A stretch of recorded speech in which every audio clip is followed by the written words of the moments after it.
బాధ, చేసిన కష్టం టోటల్గా వృధా అయ్యే పరిస్థితి వచ్చింది. అది చూసినప్పుడు అట్లనే మనస్సు ఏమాత్రం కూడా నిగ్రహం చేసుకోలేని పరిస్థితి వస్తుంది. ఇంత కష్టపడితే ఈ మార్గం చేశారేంటి దుర్మార్గం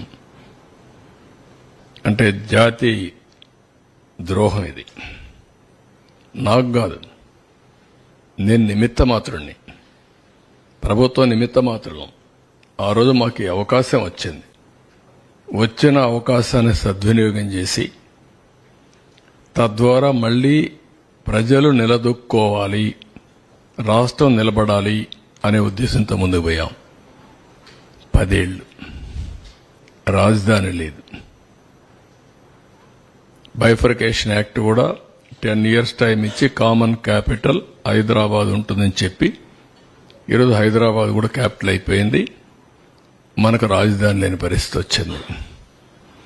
ఇన్వెస్టర్స్ ప్రపంచం అంతా నమ్మకాన్ని కోల్పోయారు. మేము కష్టపడచ్చు, కానీ పెట్టుబడి పెట్టడానికి సహకరించడానికి వచ్చే వ్యక్తులు రారు. ఇప్పుడు సింగపూర్ గవర్నమెంట్ వాళ్ళతో మాట్లాడాలి, వస్తారా రారా? అంత ఈజీగా రారు. వాళ్ళ అనుభవం వాళ్ళకుంది. మన కోసం వాళ్ళు డబ్బులు పోగొట్టాల్సిన పని లేదు. ఇలాంటి రాష్ట్రాలు, ఇలాంటి దేశాలు కొన్ని వందలు ఉన్నాయి వాళ్లకు.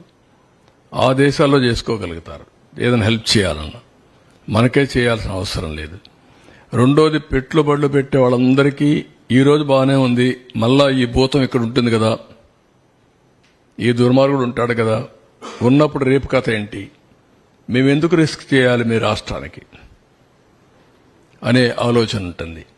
ఒక బ్రాండ్ ఇమేజ్ మొత్తం సఫర్ అయిపోయింది.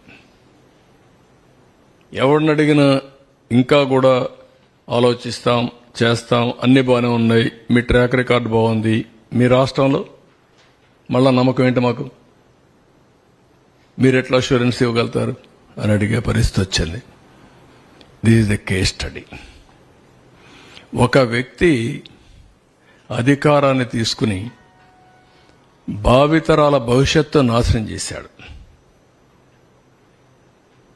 ఒక శాపంగా మారాడు. ఏ పాపం చేశారండి ఈ రాష్ట్రంలో ఉండే ప్రజలు? రాజధాని లేదు అని చెప్పుకొని పాపం ఏం చేశారు వీళ్ళు? ఇక్కడుండే వాళ్ళు ఓకే, అవకాశాల కోసం బయట పోతే పర్లేదు, కానీ ఇక్కడ అవకాశాలు లేక బయట పోవాల్సిన కర్మ ఏం పట్టింది? తెలివితేటలు లేవా? ఇక్కడ వనరులు లేవా? ఇక్కడ అవకాశాలు లేవా? ప్రపంచంలో ఉండే ప్రతి ఒక్క వ్యక్తి ఇక్కడికి వచ్చే అవకాశం ఉంది. గోదావరి, కృష్ణ, పుణ్య నదులున్నాయి, బంగారు పండించే భూములున్నాయి, రైతాంగం ఉన్నారు. Andhra Pradesh rice bowl of India, దేశానికి అన్నం పెట్టిన రాష్ట్రం ఇది. తీర ప్రాంతం భారతదేశంలో నెంబర్ 1 ఇది. 1000 కిలోమీటర్లు ఈస్ట్ కోస్ట్ లో సన్ రైజ్ స్టేట్ ఇది. ఎన్నో పోర్ట్లు. మళ్లీ ఈరోజు ప్రపంచం అంతా పోయి రాణించే యువత ఈ రాష్ట్రంలో ఎలాంటి అవకాశాలు లేకుండా అయింది. ఇది చాలా బాధ. ఇంట్రాస్పెక్ట్ చేసుకోవాలి. ఇలాంటి వ్యక్తులు ఇలాంటి ప్లేస్ ని రాజకీయాల్లో ఉండడానికి అర్హత ఉందా అనేది ప్రజలు ఆలోచించాలి. ఈ ఆవేశంగా నేను మాట్లాడడం కాదు, ఏదో మమ్మల్ని ఇబ్బంది పెట్టారని నేను ఆలోచించడం కాదు. కానీ 5 కోట్ల ప్రజల భవిష్యత్తు కోసం పదే చెప్తున్నా,